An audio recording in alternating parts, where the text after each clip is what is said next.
Salutare la toată lumea, o să vă arătăm progresul de o săptămână de zile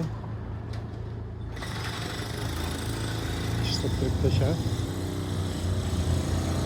Foarte mult rabiș a fost.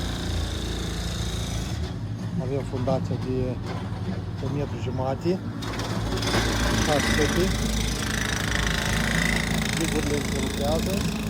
Avem și geodezitul care măsurăm. Aici avem o boxă, metru pe metru.